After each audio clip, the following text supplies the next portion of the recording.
नमस्कार। तुळजाभवानी माध्यमिक विद्यालय संत ज्ञानेश्वर नगर लातूर में चल रही वीडियो क्लासेस में आप सभी का स्वागत। आज हम कक्षा 8वीं का 5वां पाठ मधुबन इस पाठ के बारे में आज हम जानकारी लेंगे।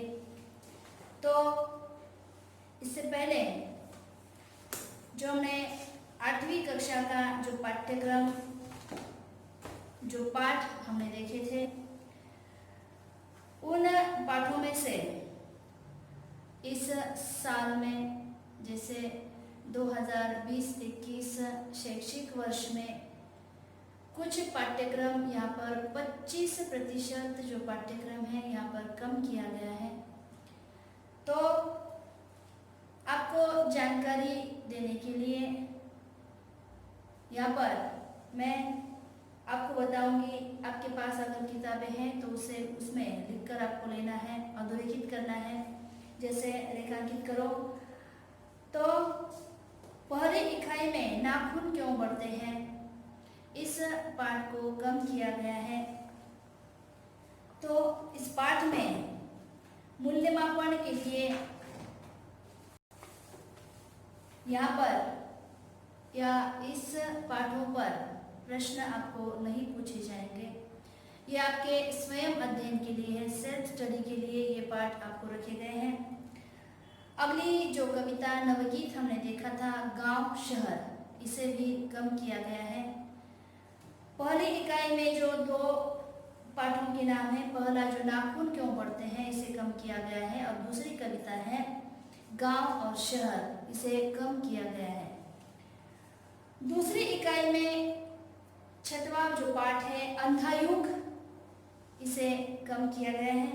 और उसके बाद 8वां जो है मेरा विद्रोह, आप इस पाठ को पठन करके या आप इस पाठ को पढ़कर इसका आनंद ले सकते हैं। आपके ज्ञान के लिए आपको जानकारी मिले, इसलिए आप इन पाठों को पढ़ सकते हैं। लेकिन मूल्यमापन के लिए ये पाठ आपको या इस पाठ के आधारित जो प्रश्न हैं आपको नहीं पूछे जाएंगे। जो व्याकरण के प्रश्न हैं वो आपको आएंगे। तो ये पाठ जो है आपके लिए स्वयं अध्ययन के लिए रखे गए हैं। तो इसी हिसाब से हम आज हमारी 8वीं कक्षा का अगला पाठ जो 5वां पाठ है मधुबन, इस पाठ के बारे में आज जानकारी लेंगे। तो मधुबन इस पाठ के रचनाकार हैं अनुराग वर्मा। अनुराग वर्मा रचनाकार हैं और यहाँ पर कठिन शब्दों के अर्थ आपको बताए हैं। जैसे पहला शब्द है संगोष्ठी। संगोष्ठी का अर्थ है किसी विषय पर विशेषज्ञों का चर्चा सत्र। जो विशेष तज्ञ हैं, जो विषय तज्ञ हैं, उनका जो चर्चा सत्र या उनके बारे में जो चर्चा की गई है उन विषयों को लेकर, जिसे हम संगोष्ठी कहते हैं। अगला शब्द है मुलाकात। आप तो जानते हैं इस शब्द को। मुलाकात का अर्थ है भेंट। ज्वार का अर्थ है उफान। अगला शब्द है मनीषी। मनीषी का अर्थ यहाँ पर दिया गया है विद्वान। आपको इस शब्द को अपने कापियों में लिख कर लेना है, जरूर आपको इसे लिख कर लेना है। एक बार दो बार इसे आपको पढ़कर इसे पूरी तरह से याद रखना है। अगला शब्द है तमाम। तमाम का अर्थ है सभी। समझ गए? तो इन शब्दों के अर्थ यहाँ पर बताए गए हैं। मधुबन यह पाठ अनुराग वर्मा जी ने प्रसिद्ध लेखक डॉक्टर राजकुमार वर्मा जी का साक्षात्कार लिया है। साक्षात्कार आप जानते हैं, प्रत्यक्ष मुलाकात, जैसे हम आमने सामने कहते हैं, इंटरव्यू कहते हैं। साक्षात्कार का अर्थ है आमने सामने, जैसे प्रत्यक्ष भेंट जिसे हम साक्षात्कार कहते हैं, उसी को हम मुलाकात भी कहते हैं। तो यहाँ अनुराग जी ने डॉक्टर वर्मा जी से उनकी काव्य रचना की प्रेरणा, लौकिक पारलौकिक प्रेम, देश प्रेम, राजनीतिक स्थिति आदि पर उन्हें प्रश्न पूछे हैं। लेखक कौन है? अनुराग वर्मा। अनुराग वर्मा जी ने मुलाकात ली है किसकी? डॉक्टर राजकुमार वर्मा, जो प्रसिद्ध व्यक्ति हैं। उनका साक्षात्कार यानी मुलाकात उन्होंने ली है और इस मुलाकात में डॉक्टर राजकुमार वर्मा जी को प्रश्न पूछे गए हैं। कौन से प्रश्न? तो प्रस्तुत पाठ में साहित्यकार डॉक्टर राजकुमार वर्मा का साक्षात्कार लिया गया है। वे पाठ में डॉक्टर साहब के बचपन, स्वतंत्रता आंदोलन में उनका योगदान, उसी के साथ उनकी शिक्षा दीक्षा, काव्य रचना की प्रेरणा और देश प्रेम, राजनीति में उनका सहयोग, इस बारे में उन्हें प्रश्न पूछे गए हैं, है ना। प्रसिद्ध यह साक्षात्कार, जैसे कि रचना की विधा कौन सी है? मधुबन। इस रचना की विधा है साक्षात्कार। तो साक्षात्कार साहित्य की एक प्रसिद्ध रचना है। प्रसिद्ध विधा यहाँ पर बताई गई है। यहाँ पर अनुराग वर्मा जी ने डॉक्टर राजकुमार वर्मा जी का साक्षात्कार लिया है, प्रत्यक्ष भेंट ली है और मुलाकात के दौरान उन्हें कुछ प्रश्न, उनके जीवन पर आधारित प्रश्न वहां पर उन्हें पूछे गए हैं और बड़े ही अच्छे प्रकार से, बड़े ही सही ढंग से यहाँ पर प्रश्नों के उत्तर देने का प्रयास यहाँ पर किया गया है। इन प्रश्नों उत्तरों के बारे में आज हम जानकारी लेंगे इस पाठ के माध्यम से। तो यहाँ पर पाठ की शुरुआत हम करेंगे। आपके पास किताबें हैं, किताबों में आपको देखना है, जैसे कि आपको खुद को पढ़ना है और पढ़ते पढ़ते जैसे कठिन शब्दों के अर्थ यहाँ पर जो दिए हैं आपको समझ में नहीं आ रहे, तो इसका सरल अर्थ यहाँ पर दिया है। सरल अर्थ को जानकर हमें आगे बढ़ते जाना है। सुबह का समय था। मैं डॉक्टर राजकुमार जी के प्रयाग स्टेशन स्थित निवास मधुबन की ओर पूरी रफ्तार से चला जा रहा था, क्योंकि 10 बजे उनसे मिलने का समय तय था। लेखक है अनुराग वर्मा जी। डॉक्टर राजकुमार वर्मा के घर जा रहे हैं उनका साक्षात्कार लेने। वो कह रहे हैं कि सुबह का समय था। मैं डॉक्टर राजकुमार वर्मा जी के प्रयाग स्टेशन में स्थित उनके निवास का नाम यहाँ पर दिया है। प्रयाग स्टेशन में स्थित वहां पर उनका निवास है। किसका? राजकुमार वर्मा जी का। और मधुबन, जिस निवास का नाम वहां पर दिया है। मधुबन की ओर पूरी रफ्तार से मैं जा रहा था, क्योंकि सुबह 10 बजे उन्हें मिलने का समय तय किया गया था। वैसे तो मैंने डॉक्टर साहब को विभिन्न उत्सवों में, संगोष्ठियों या सम्मेलनों में देखा था।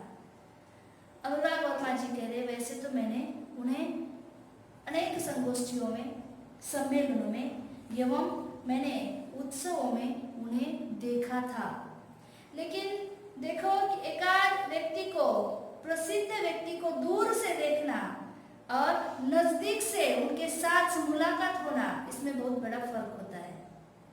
इसी प्रकार लेखक के मन में ये बात चल रही है।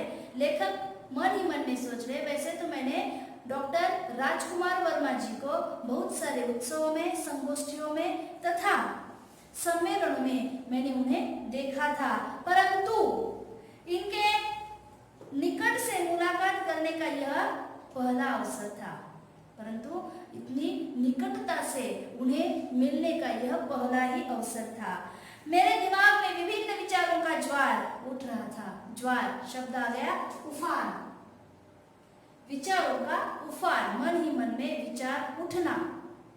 तो लेखक यहाँ पर कह रहे हैं कि मैं जब जा रहा था तो मेरे दिमाग में विभिन्न विचारों का ज्वार उठ रहा था। कौन कौन से विभिन्न विचार है? देखो यहाँ पर, कैसे होंगे डॉक्टर साहब? देखो, आप भी एकाध प्रसिद्ध व्यक्ति को दूर से देखा है। जैसे समझो कि एकाध फिल्म स्टार है, फिल्म स्टार को हम बहुत फिल्मों में उसे देखते हैं, लेकिन कैसे? दूर से, वैसे टीवी में देखते हैं। सही बात है।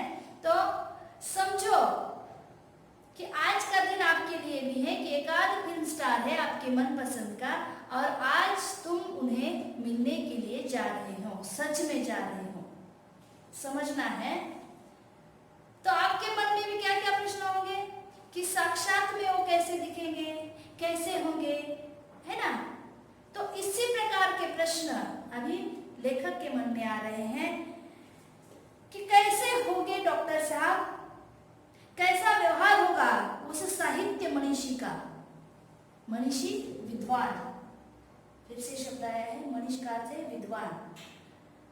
लेखक के मन में प्रश्न आ रहे हैं कि कैसे होंगे डॉक्टर साहब, और किस प्रकार का व्यवहार होगा उस मनीषी का, साहित्य मनीषी का। आदि इन तमाम उठते और बैठते विचारों को लिए मैंने उनके निवास स्थान मधुबन में प्रवेश किया। और ऐसे तमाम विचार, सारे, तमाम का अर्थ है सभी, इन तमाम विचारों के साथ आखिरकार मैं ये सोचते सोचते डॉक्टर के जो मधुबन जो घर है उस घर में मैंने प्रवेश कर लिया। मधुबन में मैंने प्रवेश कर लिया। काफी साहस करके दरवाजे पर लगी घंटी बजाई, और घर में जाते हैं, हम जिसे कहते हैं डोरबेल कहते हैं, घर में जाते हैं काफी साहस बांधकर, काफी साहस को बांधकर मैंने क्या किया, घर की जो बेल है उसे, घंटी जो है बजाई। नौकर निकला और पूछ बैठा कि क्या आप अनुराग जी हैं? और नौकर ने दरवाजा खोला और पूछने लगा, क्या आप अनुराग जी हैं? मैंने उत्तर में सिर्फ हाँ कहा। लेखक कह रहे हैं कि मैंने उत्तर में सिर्फ क्या कहा? हाँ कहा। उसने मुझे ड्राइंग रूम में बिठाया और यह कहते हुए चला गया कि डॉक्टर साहब आ रहे हैं। और नौकर ने क्या किया? लेखक को ड्राइंग रूम में बिठा दिया और यह कहते हुए चला गया। क्या कहते हुए चला गया? कि डॉक्टर साहब आते ही हैं, आ ही रहे हैं। इतने में डॉक्टर साहब आ ही गए, और इतने में डॉक्टर साहब आ ही गए। अनुराग जी कैसे आना हुआ? अब उन्होंने लेखक को प्रश्न किया, बोलो अनुराग जी कैसे आना हुआ? आते ही उन्होंने पूछा। राजकुमार वर्मा ने अनुराग वर्मा जी से पूछा कि डॉक्टर कैसे आना हुआ, है ना? आते ही उन्होंने पूछा कि अनुराग जी कैसे आना हुआ। आते ही उन्होंने पूछ लिया। अब अनुराग जी क्यों आए हैं, किस लिए आए हैं, अभी उत्तर में क्या बताएंगे, ये हम अगली कक्षा में देखेंगे। यहाँ तक हम रुक जाते हैं, इससे आगे हम अगली कक्षा में देखेंगे। तब तक आपको क्या करना है कि जैसे हमने पाठ परिचय दिया है, पाठ विषय दिया है, विशेष में आपको क्या करना है, गद्य संबंधी पद्य संबंधी जो यहाँ पर दिया है किताब में, इसे एक बार पढ़ो ताकि आपको पूरी पाठ में क्या बताया गया है यहाँ पर आपको समझ में आएगा। इसीलिए आपको क्या करना है, जहाँ तक कि हमने पढ़ाया है उसे एक बार ध्यान से पढ़ना है, और फिर से आपको आगे का पाठ भी पढ़ना है। हम आगे का पाठ अगली कक्षा में यहाँ पर आपको पढ़ाएंगे। यहाँ तक हम रुक जाते हैं।